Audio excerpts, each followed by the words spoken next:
In the book of Thomas the Contender, discovered at Nag Hammadi, there's a scene where Jesus takes Thomas away from the other disciples and teaches him something he calls the breath of return, a specific breathing pattern that, according to the text, severs the cords the Archons use to steal Pneuma from the children of light. Pneuma. In ancient Greek, it means breath, spirit, life force, all three concepts in one word. The text says Jesus demonstrated this breathing pattern to Thomas 7 times, and on the 7th repetition, Thomas saw the chains fall from his chest and felt the weight lift that he had carried since birth. This wasn't meditation. This wasn't calming breath work. This was a technology, a specific rhythm that creates a frequency disruption in the energetic cords Archons use to siphon life force from human beings. The pattern is simple: 7 seconds in, 7 seconds hold, 7 seconds out, 7 seconds empty. But it's not about relaxation, it's about the number 7. In Gnostic cosmology, there are 7 planetary Archons, 7 rulers governing this material prison. And Jesus discovered that a breathing pattern built on the number 7 creates harmonic interference with their control frequency. Place your hand on your sternum right now, right at the center of your chest. Breathe normally and feel the rise and fall.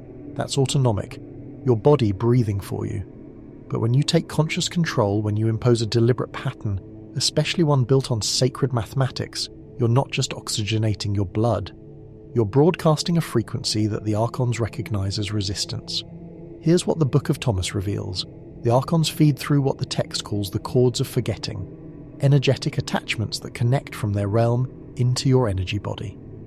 These cords don't attach to your physical organs, they attach to your breath.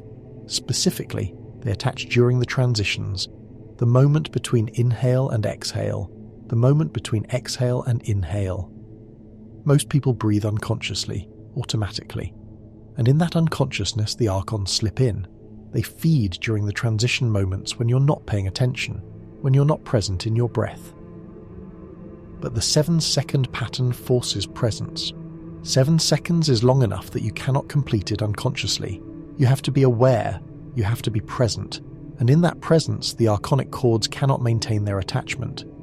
If you've ever felt sudden anxiety for no reason, if you've ever experienced energy drain that comes out of nowhere, if you've ever felt like something invisible is pulling vitality out of your chest, you know what the feeding cords feel like. Because what you're describing isn't psychological. It's the feeding cords doing exactly what they were designed to do. The 7-second pattern breaks them, not all at once. The first time you do this breath, you might only sever 1 or 2 cords. But if you perform this pattern for 7 minutes, once per day, for 7 days, you systematically collapse every Archonic feeding attachment in your energy field. And here's what Thomas reported on the 7th day. I breathed the pattern, and my chest expanded beyond the boundaries of flesh. I saw the cords that had been there my entire life, translucent threads running from my heart into darkness, and as I exhaled the 7th breath, they withered like roots exposed to light, and when they fell away, I felt something I had never felt. I felt complete. The teaching wasn't written for the masses. It was given to Thomas specifically because Jesus knew Thomas was a doubter. Thomas needed proof, and this breathing pattern provides immediate, tangible proof that something changes. You feel it, not in your imagination, in your body. The first stage of the practice is physical. You learn the 7-second rhythm. 7 in, 7 hold, 7 out, 7 empty. Your body adapts to the pattern. The second stage is energetic. You begin to feel the cords, not see them, feel them.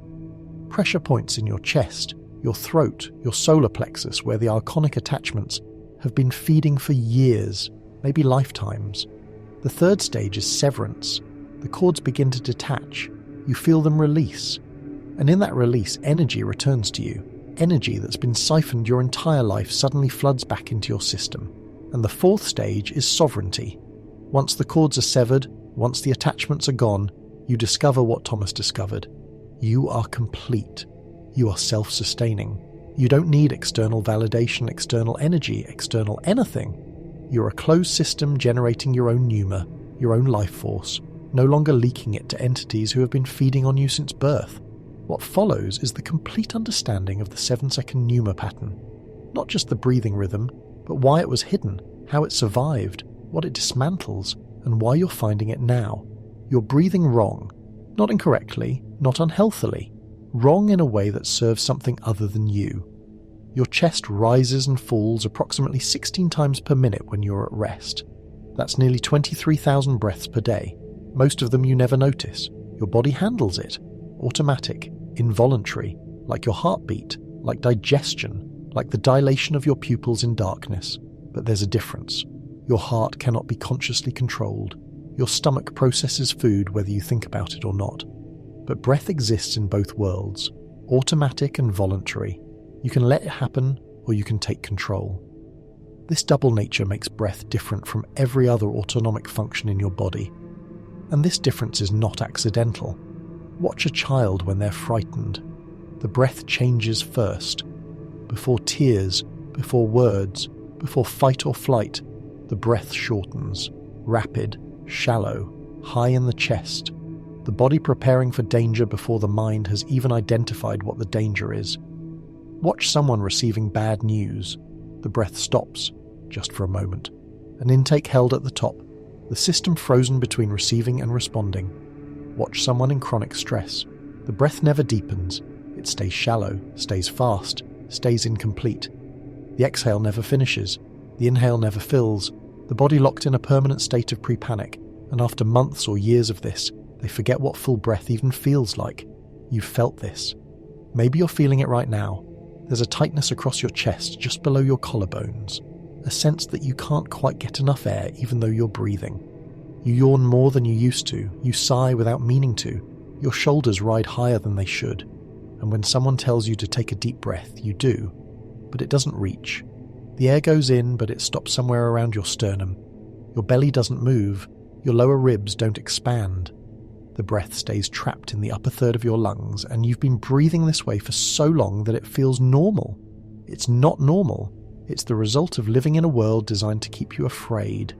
Not afraid of specific things, not tigers or falling or immediate physical danger, afraid in a low-grade constant way that never resolves, afraid of being late, afraid of being wrong, afraid of missing something, afraid of what people think, afraid of silence, afraid of stillness, afraid of being alone with your own thoughts for more than 30 seconds. This fear doesn't feel like fear. It feels like urgency, like productivity, like staying informed, like being responsible. But watch your breath while you scroll. Watch what happens to your breathing when you check your messages. Watch the pattern when you're in traffic, when you're waiting for a response, when you're trying to fall asleep but your mind won't stop. The breath shortens, and in that shortening something shifts. Not just oxygen levels, not just stress hormones, something deeper. Something that ancient people understood but modern people have forgotten. When your breath is shallow, you're easier to move, easier to startle, easier to convince, easier to redirect. Your attention fractures, your thoughts speed up, your decisions become reactive instead of considered. You scroll faster, you speak faster, you eat faster. Everything accelerates because your breath is telling your body that time is running out, that danger is near, that you cannot afford to slow down, and you can't identify why you feel this way because there's no tiger, there's no falling, there's no immediate threat, so your mind invents reasons. It finds problems to match the physiological state. It creates narratives to explain why your chest is tight and your thoughts are racing. Maybe it's your job, maybe it's your relationship, maybe it's your health, maybe it's the state of the world, and maybe those things are real problems, but the feeling, the tight chest, the shallow breath, the constant low-grade panic that started before you thought about those problems. The breath changed first, and then your mind found something to blame. This is the invisible chain. Not a chain around your wrists, not a chain around your neck, a chain that lives in the space between your inhale and exhale. A chain made of interrupted breath, forgotten rhythm, and the constant message that you don't have time to breathe fully because something urgent is always happening. And the brilliance of this chain is that you put it on yourself. No one forces you to breathe shallowly. No one holds a gun to your head and says, "Don't let that breath reach your belly." You do it automatically because you've been trained, not through instruction, but through environment, through pace, through stimulation, through the design of everything around you. Your phone buzzes, your breath catches. A notification appears, Your inhale stops. Someone's angry online. Your exhale shortens. You're late. You're wrong. You missed something. You're falling behind. And your breath, the most fundamental rhythm of your life, becomes a pattern of interruption. Start, stop, start, stop. Shallow, fast, incomplete. A rhythm that matches the world you're in, not the body you're in. And after years of this, you don't notice anymore. The chain becomes invisible because it's always there. You forget what it feels like to breathe without it. You forget that breath can be slow, can be deep, can reach all the way down into your pelvis and fill you like water filling a vessel. You forget that breath isn't just oxygen delivery. In the ancient world, they didn't call it breathing. They called it Pneuma, spirit, life force, the animating principle that separated the living from the dead. And they understood something that modern people don't. Pneuma could be stolen, not your breath itself, not the mechanical process of air moving in and out, but the life force that breath carries, the energy that enters with the inhale and leaves with the exhale, the thing that makes you feel alive when it's full and makes you feel drained when it's depleted. And they knew that certain conditions, certain states of fear, certain patterns of breathing, certain qualities of attention made Pneuma leak, made it available to things that fed on it. They didn't describe these things the way we would describe them now. They didn't talk about cortisol or sympathetic nervous activation or chronic stress response. They talked about spirits, archons, intelligences that lived in the space between the material and the immaterial, feeding on human fear the way a plant feeds on sunlight. And whether you take that literally or metaphorically doesn't matter yet. What matters is that they identified a mechanism. Fear changes breath. Changed breath creates leakage. Leakage creates feeding. Feeding creates more fear, a loop, a system, a chain that tightens itself. And the entry point, the place where the loop begins, is always the same. The moment between breaths. Inhale, transition, exhale, transition, inhale. You're doing it right now. Those tiny pauses between the breath moving in and the breath moving out. Most people never notice them. The transitions happen automatically, unconsciously. Your body manages them without your awareness. But those transitions, those thin spaces between breathing in and breathing out, are where the chain attaches. Not to your lungs, not to your ribs, to your awareness. When you're present in the transition, when you feel the pause, when you remain conscious during the space between inhale and exhale, the chain can't attach. Because presence is the opposite of fear. Presence is the state where nothing feeds. But when you breathe unconsciously, when the transitions happen without you noticing, when you're somewhere else in your mind while your body handles the breathing, that's when the space opens. That's when the chords slip in. You've felt them. Not as physical sensations exactly, but as something close. That sudden wave of anxiety that has no source. That energy drain that comes out of nowhere. That feeling like something invisible is pulling at your chest, your throat, your solar plexus. Not psychological, not imaginary. The feeding chords doing exactly what they were designed to do. And the reason you've never been able to identify them clearly, the reason they feel so hard to describe, is because they don't attach when you're paying attention.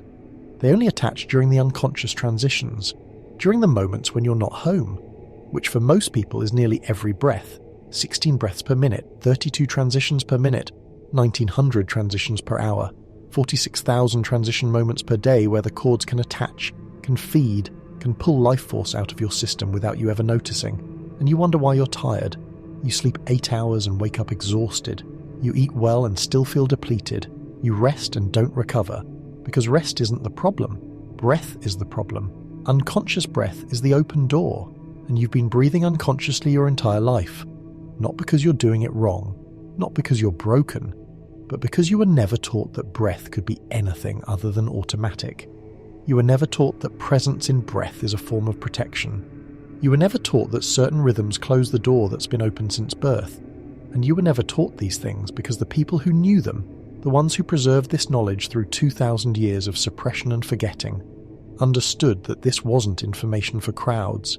This was information for individuals, for people who doubted, for people who needed proof, for people who wouldn't just believe, but who would test, who would feel, who would know the difference between imagination and actual change in their body. People like Thomas. Before breath was something medical, it was something sacred. Not sacred in the sense of religious, sacred in the sense of essential, fundamental. The thing that marked the boundary between life and death, between animated and inanimate, between presence and absence. The ancient Greeks had a word for this, pneuma. It appears in their oldest texts, in Homer, in Hesiod, in the pre-Socratic fragments. And it never meant just one thing. It meant breath. It meant wind. It meant spirit. It meant the invisible force that entered the body at birth and left at death. The thing that made a corpse different from a living person, even though all the physical parts were still there. Pneuma wasn't generated by the body. This is important. Modern people think of breath as something the body does. Your lungs expand, air comes in, oxygen enters the blood, carbon dioxide leaves. A mechanical process, a biological function, your body creating breath through muscular action. But ancient people understood it differently. Breath wasn't created, breath was received. The world was full of pneuma, the air itself was alive with it, and breathing wasn't the body generating something. It was the body participating in something much larger, opening to a current that was already there, already moving, already alive. Think of it like standing in a river. You don't create the water, you don't generate the current, you step into something that exists independently of you. And if you know how to position yourself, how to align with the flow, the river carries you, supports you, moves through you without effort.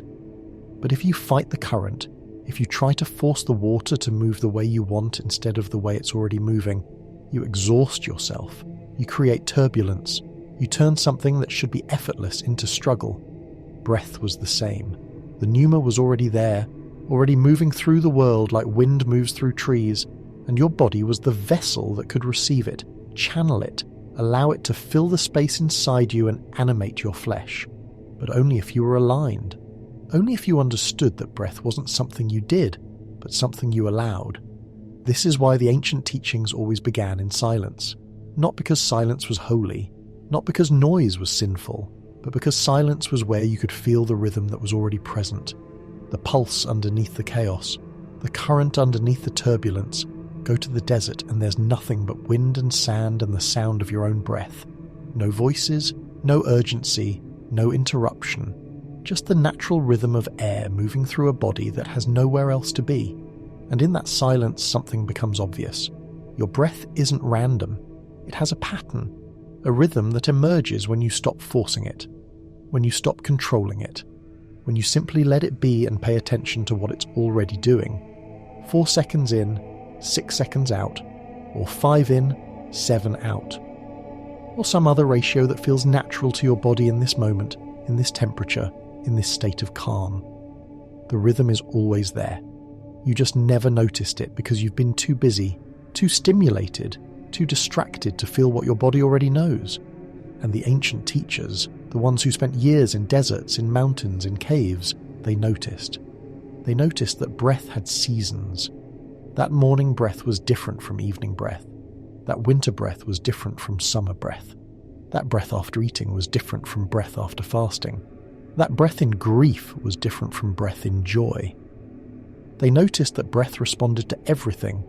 Your thoughts, your emotions, your environment, your company, your memories, your anticipations. Everything changed the breath. And once they understood this, once they saw that breath was the intersection point between body and mind, between matter and spirit, between the automatic and the conscious, they began to experiment. What if you reverse the equation? What if, instead of letting your state change your breath, you use breath to change your state? What if breath wasn't just a response to life, but a tool for shaping life? This is where pneuma stopped being just a word and became a practice. Not a practice like exercise, not repetitions or sets or improvements. A practice like tuning, like alignment, like learning to hear the note that's already playing and matching it instead of fighting it.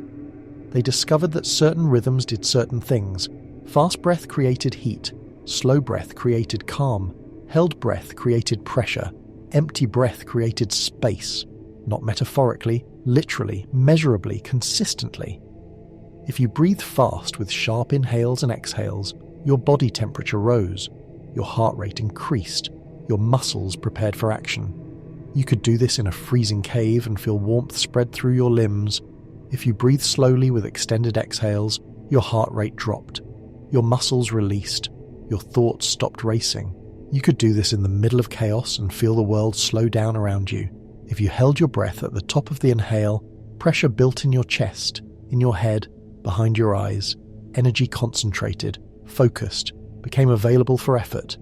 If you emptied your breath and held the emptiness, space opened. Not physical space, internal space. Room for something new. Room for something that couldn't enter while you were full. These weren't theories.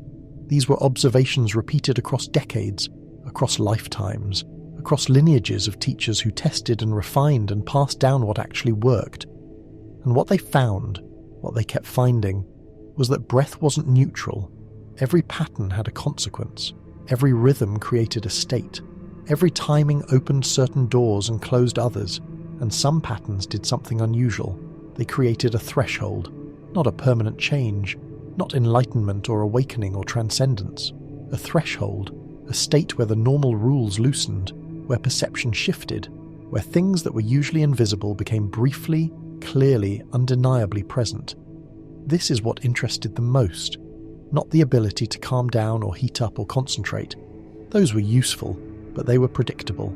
The threshold states were different. They were unstable, hard to maintain, easy to lose. But while you were in them, while you crossed that invisible line, you saw things, felt things, knew things that you couldn't know any other way. And the entry point to threshold states was always the same: timing, not effort, not intensity, not wanting it badly enough or believing hard enough. Timing, the space between breaths, the length of the hold, the duration of the emptiness. Get the timing wrong and nothing happened. The breath stayed ordinary, functional, biological. Get the timing right and something opened. A doorway that wasn't there a moment before, a sense that you'd stepped slightly out of normal time, normal awareness, normal physics. And in that space, in that threshold, you could feel the chords. Not everyone did. Not everyone wanted to. Some people came to breath practice for peace, for health, for longevity. They learned the patterns, practiced the rhythms, received the benefits, and never went deeper. But some people kept going. They wanted to know what the chords were, where they came from, what they attached to, why they were there. And those people, the ones who doubted, the ones who questioned, the ones who needed to see for themselves, those were the ones who were taken aside, away from the crowds, away from the curious, away from the people who just wanted to feel better. Because what came next wasn't about feeling better. It was about seeing what was actually there. Jesus didn't teach in temples. He taught on hillsides, in boats, in deserts, in private homes, anywhere except the places designed for teaching. And when you read the text carefully, not for theology, not for morality, not for what you're supposed to believe, you notice something strange. He almost never explained anything to crowds. He told them stories, parables, images, a sower scattering seeds, a man finding treasure in a field, a woman searching for a lost coin. Simple, memorable, impossible to forget. But he never explained what the stories meant. The crowds would ask, the disciples would ask, and he'd say, "Those who have ears, let them hear," which wasn't an answer, it was a dismissal. It was him saying, if you understood, you understood. If you didn't, more words won't help, because the stories weren't information. They were tests of readiness, tests of perception, tests of whether someone was actually listening or just waiting for instructions. And the people who passed the test, the ones who heard something in the story that others didn't, who felt something shift when he spoke, who came back later with questions that went deeper than what does this mean, those were the people he took aside: Peter, James, John, Thomas. The texts call them disciples, but that's not quite right. Disciples follow teachings. These people were learning techniques, physical techniques. The Gospels mention this obliquely. Jesus withdrawing to mountaintops, Jesus spending 40 days in the wilderness, Jesus waking before dawn to pray in isolated places. The language makes it sound devotional, spiritual, a man seeking communion with God. But read it again without the theological filter. A man going to isolated places, alone, before dawn, for extended periods, in silence, in stillness. That's not prayer as modern people understand prayer. That's practice, breath practice, body practice, techniques that required silence because they required listening, techniques that required isolation because they required concentration, techniques that required darkness because they required feeling rather than seeing. And when he returned from these periods, 40 days in the desert, nights on the mountain, hours in the garden, he returned changed, not morally changed, not more righteous, changed in a way that people noticed physically.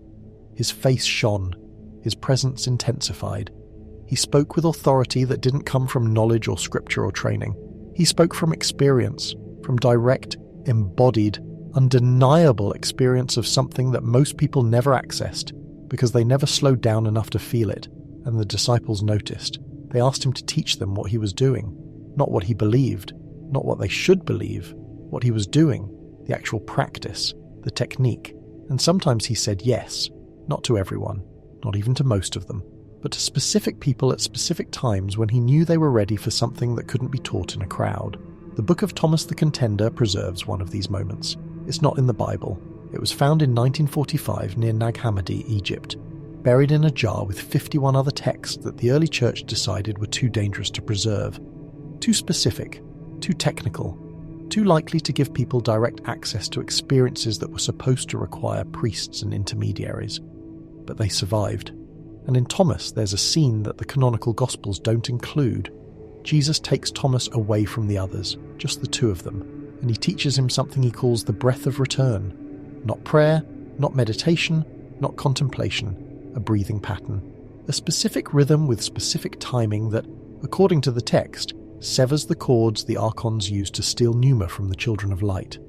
The language sounds mythological, mystical, the kind of thing you'd dismiss as symbolic if you didn't know that ancient teachers encoded practical techniques in symbolic language, specifically so that casual readers wouldn't understand them.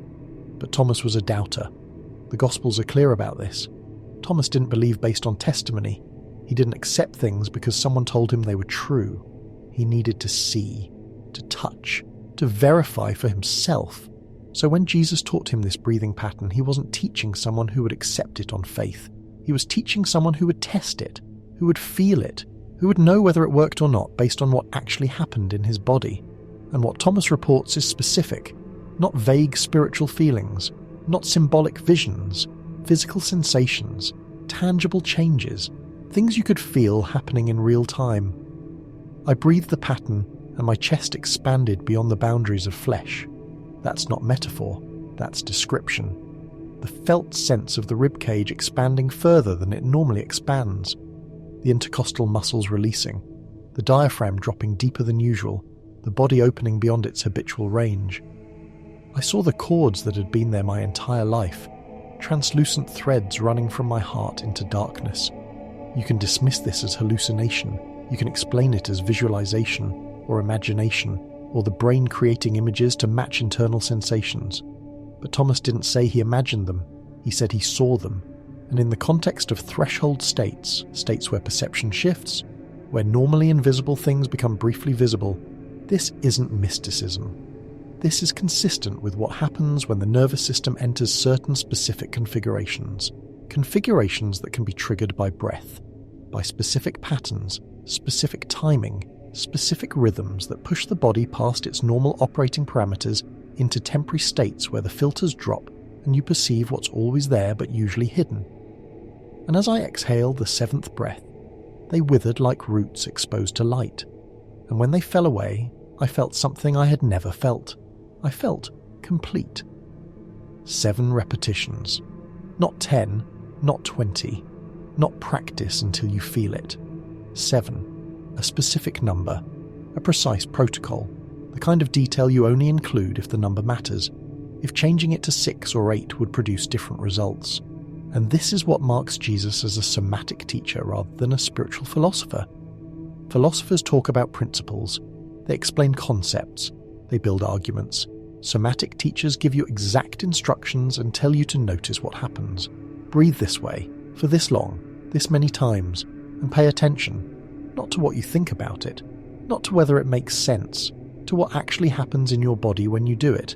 Because if it's real, if it's not just symbolism or metaphor or psychological placebo, you'll feel it. You'll feel the difference between breathing normally and breathing this pattern. You'll feel the shift that happens at the threshold. You'll feel the moment when something that was attached isn't attached anymore. And you won't need to believe. You won't need faith. You'll have direct experience, which is exactly what Jesus knew Thomas needed. Evidence, proof, something undeniable. And that's what the 7-second pattern provided. Not once. Not as a peak experience you could dismiss later as aberrant or exceptional. 7 days, 7 minutes per day, 7 repetitions of a 7-second pattern. A protocol that's systematic enough to rule out coincidence and short enough that you can't rationalize it as gradual psychological change. You do it. You feel the change. You know something happened. And this is why the teaching was never given to crowds. Crowds want answers. They want to be told what to believe, what to do, how to live. This wasn't an answer. This was a question. Try this. See what happens. Decide for yourself. And most people don't want that. Most people want certainty, want authority, want someone to tell them the truth so they don't have to find it themselves. But the people Jesus taught directly, the ones he took aside, the ones he gave specific techniques to, those people weren't looking for belief. They were looking for experience. And experience couldn't be given in words. It had to be transmitted through proximity, through demonstration, through watching someone do it, then doing it yourself while they watched, correcting your timing, your posture, your attention, until you got it right, until you felt it, until you crossed the threshold yourself and understood why this couldn't be taught in a crowd. Because once you felt it, once you experienced what Thomas experienced on that 7th day, you understood what the stakes were. This wasn't about becoming a better person. This wasn't about morality or virtue or righteousness. This was about autonomy, about reclaiming something that had been feeding on you without your knowledge, about severing connections that had been draining your life force since birth, about discovering that you were complete, self-sustaining, no longer leaking energy into systems designed to harvest it. And that discovery, that direct embodied realization of your own sovereignty, was the most dangerous thing Jesus taught. More dangerous than criticizing the temple, more dangerous than challenging the authorities, more dangerous than claiming divine authority, because those things could be suppressed, could be controlled, could be managed through doctrine and hierarchy and institutional power. But a person who knew in their body that they were complete, that person couldn't be controlled. They didn't need permission, didn't need validation, didn't need external authority to tell them what was true. They knew, and that knowledge couldn't be taken away, couldn't be argued with, couldn't be overwritten by theology or doctrine or institutional decree, which is exactly why these teachings didn't survive in the official texts, why they were buried, forgotten, suppressed, why you're only finding them now, 2,000 years later, in fragments and whispers and texts that were never supposed to be read again. Because the breath of return, the 7-second pattern that severs archonic cords, wasn't information the Empire wanted people to have. It was too simple, too direct, too effective, and it gave too much power to the individual. There's something specific about 7 seconds, not 6, not 8, not breathe slowly or take your time or any other vague instruction that can mean different things to different people. 7 seconds, and the pattern isn't arbitrary. It's not breathe in for 7 seconds and that's all you need. It's 4 phases, each 7 seconds long, 7 in, 7 hold, 7 out, 7 empty, 28 seconds total for one complete cycle. And if you do the mathematics, if you calculate how many complete cycles you can fit into 7 minutes, you get exactly 15 repetitions, not 14, not 16, 15. Which means if you do this practice correctly, if you maintain the timing precisely, you complete exactly 15 full cycles in the 7-minute protocol. And if you do that once per day for 7 days, you complete 105 total cycles. 7 times 15. These numbers aren't aesthetic. They're not symbolic, they're structural. Ancient teachers didn't choose numbers because they sounded mystical. They chose them because they worked. Because through decades of practice, through testing on hundreds of bodies, they discovered that certain durations created certain effects. And 7 seconds is a threshold. Your body has multiple nervous systems, sympathetic and parasympathetic, fight or flight and rest and digest, speed and slowness, activation and recovery. And these systems have timing. When you're stressed, when you're afraid, when you're in shallow breath mode, your sympathetic system dominates. It keeps your breath fast. keeps it high in the chest, keeps the cycle short. 3 seconds in, 2 seconds out, 4 seconds in, 3 seconds out. Fast enough that your body stays ready, ready to run, ready to fight, ready to react. This is useful when there's actual danger, but when there's no danger, when you're just sitting at your desk or lying in bed or walking down the street, this pattern is destructive. It keeps your body in pre-panic mode. It keeps cortisol elevated. It keeps your system convinced that threat is imminent even when everything around you is safe, and you can't think your way out of it. You can't tell yourself to calm down.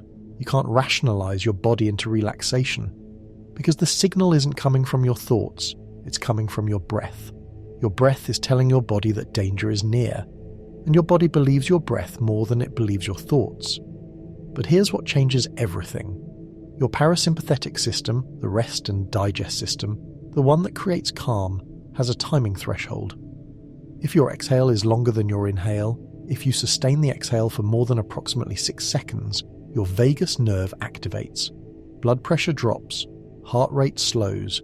The body receives an unambiguous signal. There is no threat. There is time. You're safe. Not safe in the conceptual sense. Safe in the physiological sense. Because if there were actual danger, you couldn't sustain a 7-second exhale. You couldn't hold your breath empty for 7 seconds. You'd need air. You'd need to prepare. You'd need the short, fast breathing that readies the body for action. So when you voluntarily extend the breath, when you consciously choose to breathe slowly despite the body's habit of speed, you're sending a signal stronger than thought. You're proving to your nervous system that there is no emergency, and the 7-second duration is long enough that it cannot be faked. You can breathe slowly for 3 seconds while still maintaining internal tension. You can hold a 4-second exhale while keeping your shoulders tight. But 7 seconds forces release, forces actual commitment to the pattern. You cannot complete a 7-second exhale while staying in panic mode. The physiology won't allow it. Either you release the tension and complete the breath, or you shorten the breath and stay tense. You can't do both. This is the first threshold, the moment when your body realizes you've taken control, when the automatic pattern gets interrupted by conscious pattern. When the system that's been running you starts to feel you running it. But there's a second threshold, and this one is stranger. When you hold the breath, either at the top of the inhale or at the bottom of the exhale, you create pressure. Not just physical pressure in the lungs, but energetic pressure. Concentration, stillness inside motion. Most people never hold their breath except when they're startled or concentrating hard on something delicate. The hold is always accidental, always unconscious. Your body managing oxygen levels automatically while your mind focuses elsewhere. But when you hold deliberately, when you choose the duration, when you maintain awareness during the hold, something shifts. Time dilates. Not metaphorically, experientially. 7 seconds of holding feels longer than 7 seconds of breathing. Slower, denser, like you've stepped slightly out of the normal flow of time into a pocket where the rules are different. And during that hold, especially during the empty hold, the 7 seconds after you've exhaled completely and before you inhale again, you feel things. Pressure points in your chest, your throat, your solar plexus. Places where energy isn't flowing smoothly. Places where something is stuck, blocked, attached. You've felt these points your whole life, but you've never had names for them, never had a reason to pay attention to them. They were just vague sensations, tightness, heaviness. A sense that something invisible is pressing on you from the inside. But during the 7-second empty hold, when there's no breath to distract you, when your body's completely still and completely empty, the pressure points become obvious. And here's what ancient teachers discovered. Those pressure points aren't random. They're consistent. Person to person, culture to culture, century to century. The same points appear in the same places. Center of the chest just below the sternum. Base of the throat, just above the navel, behind the heart, at the crown of the head. And when you learn to feel them, when you develop enough sensitivity through repeated practice to distinguish one pressure point from another, you start to notice something disturbing. They respond to things, not to physical things, to energetic things, to people, to places, to situations. You walk into a room and the point at your throat tightens. You talk to a specific person and the point at your solar plexus aches.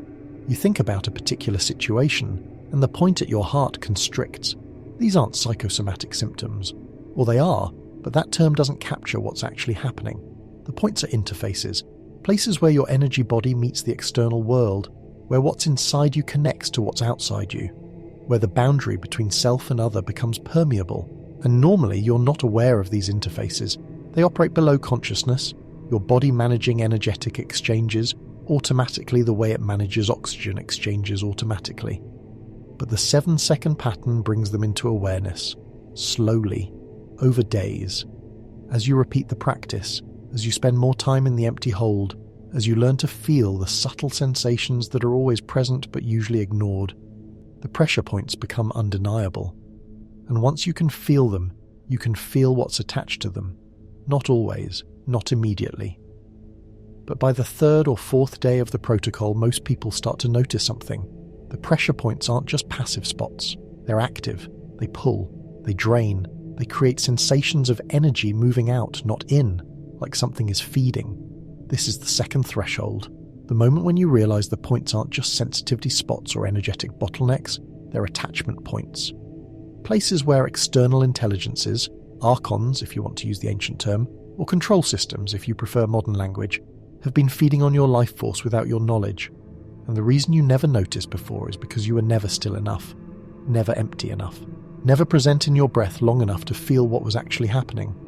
But now you can, and feeling them changes everything.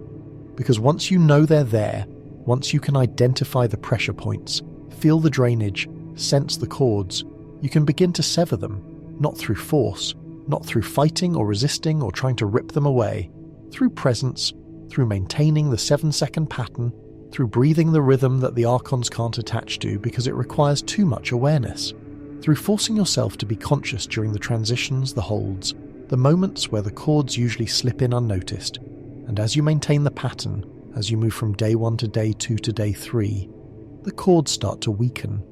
You feel it as release, as sudden expansions, as moments during the practice where pressure that's been constant for years suddenly dissipates, not permanently, not all at once, but enough that you know something changed, enough that you can't dismiss it as imagination. By day 7, most people report the same experience Thomas reported. Not the same words, not the same visions, but the same sensation, completeness, a sense that energy that's been leaking out has returned, that a circuit that's been broken has closed, that you're no longer broadcasting yourself to entities that feed on broadcast signals. You're contained, complete, whole. And the difference between that state and the state you lived in before is so stark, so obvious, so undeniable that you can't unhear it. You can't go back to believing that anxiety is just psychology, that energy drain is just stress, that those pressure points are just tension. You know what they are now, and you know how to break them. The word Archon makes it sound mythological, ancient, Gnostic, something from dusty texts that modern people don't need to take seriously. But strip away the terminology and look at what the texts actually describe. Archons aren't demons. They're not supernatural evil entities with horns and pitchforks. The Gnostic texts are very specific about this. Archons are rulers, governors, intelligences that maintain the structure of the material world. They're not against creation. They are creation's architects, the forces that keep matter organized, time linear, bodies mortal, and they're not malicious. They're mechanical. They do what they were designed to do, maintain the prison, keep the structure stable, prevent escape, and the way they maintain it, the mechanism they use to keep human beings trapped in material consciousness, unable to access the pneuma that would free them, is fear. Not fear of specific things. Fear as a state. Fear as a frequency. Fear as a constant background hum that keeps attention fragmented and breath shallow. Because when you're afraid, even low-grade, chronic, unspecified fear, you can't access the threshold states, can't slow down enough, can't be present enough, can't maintain the breathing patterns that would allow you to perceive what's actually happening. The Archons don't need to attack you, don't need to threaten you, don't need to do anything active, they just need to keep you afraid. And modern life does that automatically. Deadlines, notifications, news cycles, social comparison, financial pressure, health anxiety, political catastrophizing, climate panic, The constant message that something terrible is either happening now or about to happen, and you need to pay attention, stay informed, stay vigilant. And what does that do to your breath? It shortens it, keeps it fast, keeps it shallow, keeps it locked in the upper chest where it can't access the deep calm of parasympathetic activation. And in that shortened breath, the chords attach, not metaphorical chords, energetic ones, lines of connection from the archonic realm into your energy body, feeding on the pneuma that leaks out through unconscious breathing. The ancient texts describe this with shocking precision. The archons feed during transitions, during the moments between inhale and exhale, between exhale and inhale. During the pauses you don't notice because your breath is automatic, and what they feed on isn't your breath itself, it's the life force your breath carries, the pneuma, the animating energy that makes you feel alive when it's full and depleted when it's drained. You know this feeling. You wake up and you have energy. You feel capable, present, engaged. And then by midday, even if you haven't done anything physically taxing, you're exhausted. Not tired. Exhausted. Like something drained out of you. You blame stress. You blame your job. You blame lack of sleep. But you slept 8 hours. You ate breakfast. You didn't do anything that should create this level of depletion. So what happened? The chords fed. All morning, every time you checked your phone, every time you felt a spike of anxiety, every time your breath shortened in response to some minor trigger, the chords fed. Little by little, transition by transition. 46,000 moments per day where energy leaked out through unconscious breathing. And by midday, you're running on empty. Not because you exhausted yourself, because you were fed upon. And the brilliance of this system, the reason it's so hard to identify, is that it uses your own mechanisms against you. The Archons don't inject fear. They amplify the fear that's already there. They don't create the chaos. They navigate the chaos that modern life generates automatically. They're parasites. And like all parasites, they don't kill the host. They just weaken it. Keep it alive but depleted. Functional but never thriving. Because a thriving human, a person with full pneuma, with intact energy, with sovereign breath, is ungovernable. They don't react to triggers, don't chase notifications, don't fragment their attention across 17 things simultaneously. They're present, calm, complete. And calm people are dangerous to systems built on urgency. Calm people ask questions, think deeply, notice patterns, see through manipulation. Calm people can't be frightened into compliance or exhausted into passivity. And the entry point to calm, the foundation of every state that threatens control, is breath. Slow breath, deep breath, conscious breath. Breath that moves through all 4 phases with awareness. In, hold, out, empty. Each phase witnessed, each transition felt. Because when you're present in the transitions, the chords can't attach. They require unconsciousness, require distraction, require the split-second gaps in awareness that happen when you're somewhere else in your mind while your body breathes automatically. But the 7-second pattern eliminates those gaps. 7 seconds is too long to complete unconsciously. You have to be aware, you have to count, you have to feel the breath moving through each phase, and in that awareness the feeding mechanism breaks. Not because you're fighting the Archons, not because you're protecting yourself, not because you're doing anything aggressive or defensive, simply because presence is the opposite of the state they require to feed. They need you unconscious, distracted, reactive. And the 7-second breath makes you conscious, focused, responsive. And that difference between reactive and responsive, between unconscious and aware, is the difference between being fed upon and being free. This is why the teaching was given to Thomas. Not because Thomas was special, not because he was more spiritual or more devoted or more worthy, because he was skeptical. He wouldn't just believe, he would test. And testing meant he would pay attention, would notice the differences, would feel the changes. And once he felt them, once he experienced the shift from depleted to complete, he would know, not believe, know. And that knowledge, that direct embodied experience of sovereignty, couldn't be taken from him, couldn't be argued away, couldn't be overwritten by doctrine or dogma or institutional authority. He knew what it felt like to have cords attached, and he knew what it felt like to sever them, and the difference was undeniable. This is the threat the Archons can't handle. Not rebellion, not resistance, not fighting the system. Calm. People who are calm in their bodies, who breathe fully, who maintain presence through the transitions. People who stop leaking energy because they've closed the gaps the cords use to feed.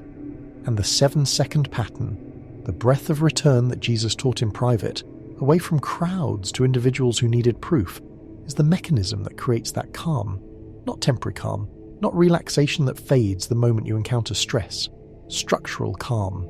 The kind that comes from severed cords, from energy that stopped leaking, from a body that's learned it doesn't have to stay in pre-panic mode just because the world is chaotic. And once you have that calm, once you've practiced the pattern for 7 days, once you've felt the cords release, once you've experienced what Thomas experienced on that 7th day, you can't unsee it. You can't go back to believing that your anxiety is just psychological, that your exhaustion is just stress, that your depletion is just the normal cost of living. You know what it is now, and you know how to break it. Every day, every time it tries to reattach, every moment you feel the pressure points tightening.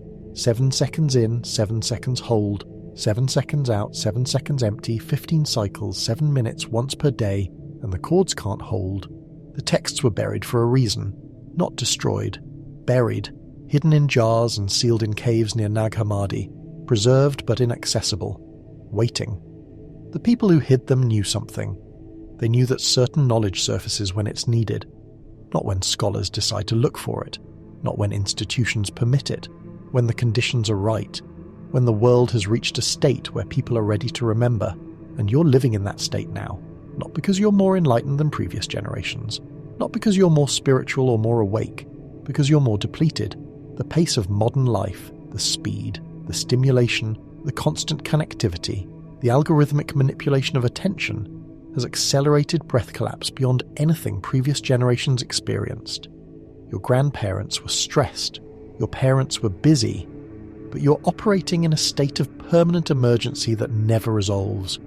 Your nervous system thinks you're being chased by predators 17 hours per day. Your breath thinks there's never time to be full. Your body thinks rest is dangerous because the moment you slow down, you'll miss something critical.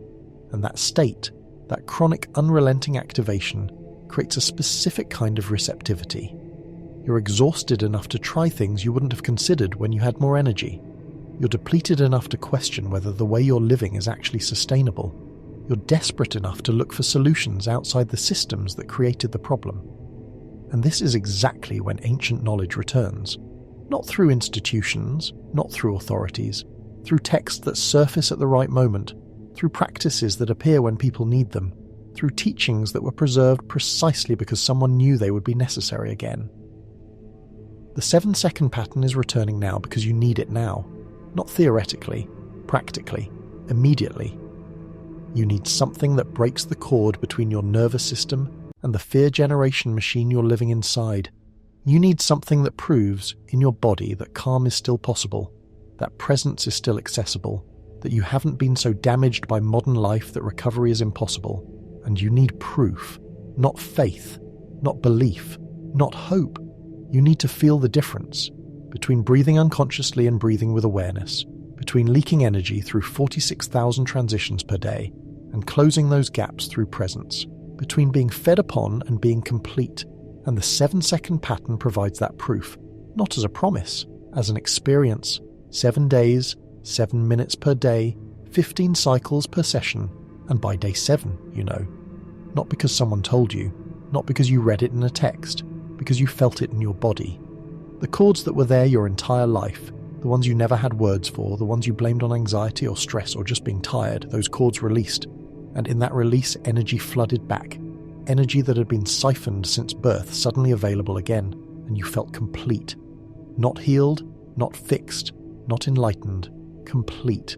Like a circuit that had been broken your whole life suddenly closed. Like a leak you didn't know was there suddenly sealed. Like a part of you that had been missing your entire existence suddenly returned. This is why the teaching couldn't be given to crowds. Crowds want explanations, want to understand before they try, want guarantees that it will work before they commit. But this doesn't work that way. You have to try it, have to feel it, have to experience the shift from depleted to complete before you understand what was actually happening. And most people won't do that. won't commit 7 minutes per day for 7 days to test something that sounds impossible. They'll read about it, think about it. Maybe try it once while distracted and decide it doesn't work, and that's fine. This teaching isn't for everyone. It's for the people who are depleted enough to try, who are skeptical enough to test, who are present enough to feel the difference. People like Thomas, people who need proof before belief, who won't accept doctrine without experience, who are willing to breathe a specific pattern for 7 days just to see if something changes. And if you're reading this, you're probably one of those people. Not because you're special, because you're desperate. Desperate enough to consider that ancient texts preserved techniques, not just theology. Desperate enough to test whether a 2,000-year-old breathing pattern actually severs energetic cords. Desperate enough to spend 7 minutes per day for 7 days just to feel whether Thomas was telling the truth. And here's what happens if you do. Day 1 feels strange, the timing feels arbitrary, 7 seconds feels too long, and you keep wanting to rush it. The holds feel uncomfortable, you're not sure what you're supposed to be feeling. Day 2, the rhythm starts to settle. Your body learns the pattern. The timing becomes less conscious. You start to notice the transitions, the moments between phases that you usually ignore. Day 3, something shifts. Maybe during the practice, maybe hours later. A pressure point you've carried for years suddenly releases, just for a moment. And in that moment, you feel space you didn't know was missing. Day 4, the releases come more frequently. During the practice, during the day, during moments when you're not even thinking about breath. The cords are weakening. You can feel them detaching. Day 5, you notice energy returning. Not huge amounts, not transformation, but a baseline increase. You're less tired, less reactive, less depleted by minor stresses that used to drain you completely. Day 6, the cords become obvious, not as visions, as sensations, pressure, tension, pull. And during the practice, as you breathe the pattern, you feel them wither, feel them lose their grip. Day 7, you understand what Thomas meant. The cords fall away, not all of them, not permanently, but enough that you feel the difference between having them and not having them. And in that difference, you feel complete, self-sustaining, sovereign, no longer leaking, no longer feeding external systems, no longer depleted by invisible parasitism you couldn't identify until now. And this feeling, this direct embodied experience of your own completeness, changes everything. Not your beliefs, not your opinions, not your political affiliation or spiritual orientation, your relationship to fear. Because you realize that fear isn't yours. It's broadcast, generated, amplified by systems that feed on the shallow breathing it creates. And once you know that, once you've experienced the difference between fear breath and sovereign breath, you can't be controlled the same way anymore. You still feel fear, still experience stress, still live in a world designed to fragment your attention and shorten your breath. But you know how to break it now. 7 seconds in, 7 seconds hold, 7 seconds out, 7 seconds empty, 15 cycles, 7 minutes. Whenever the cords start to reattach, whenever you feel the pressure points tightening, whenever you notice your breath has shortened back into panic mode, you return to the pattern, and the pattern returns you to yourself. Not to some idealized version, not to who you think you should be, to who you actually are when you're not being fed upon, calm, present, complete. And quiet people, truly quiet people, people who are calm in their bodies and present in their breath, are ungovernable. They don't react to manipulation, don't chase outrage, don't fragment under pressure. They breathe, they feel, they know. And that knowledge, that embodied, undeniable, direct experience of sovereignty, is the most dangerous thing you can possess. More dangerous than weapons, more dangerous than information, more dangerous than wealth or power or political influence, because it can't be taken from you, can't be legislated away, can't be censored, can't be controlled. It lives in your breath, in your body, in the rhythm that's always available the moment you remember to return to it. And this is why the teaching is surfacing now. Not because the world is ending, not because you're being saved, not because some external force has decided to liberate humanity. Because you're ready to be exhausted enough to try, skeptical enough to test, present enough to feel, ready to discover what Thomas discovered 2,000 years ago, that the chords are real, that they can be severed, that completeness isn't a destination you reach through years of practice or spiritual development. It's a state you return to the moment you stop leaking, the moment you close the gaps, the moment you maintain presence through the transitions, the moment you breathe the pattern that Archons can't attach to, because it requires too much awareness. 7 seconds in, 7 seconds hold, 7 seconds out, 7 seconds empty. The breath of return. The pattern Jesus taught in private to a man who wouldn't believe without proof. The technology preserved in buried texts for 2,000 years. The mechanism that severs archonic feeding cords and restores Pneuma to the children of light. It's not metaphor. It's not symbolism. It's not theology. It's a tool. And now you have it. What you do with it, whether you test it, whether you practice it, whether you allow yourself to feel the difference between depleted and complete, that's entirely your choice. But the teaching is here, preserved through centuries, hidden in plain sight, waiting for the moment when someone exhausted enough, skeptical enough, present enough would find it. And you found it, not because you were looking for it, because you needed it. And now that you have it, the question isn't whether it works. The question is whether you're willing to breathe differently for 7 days and find out.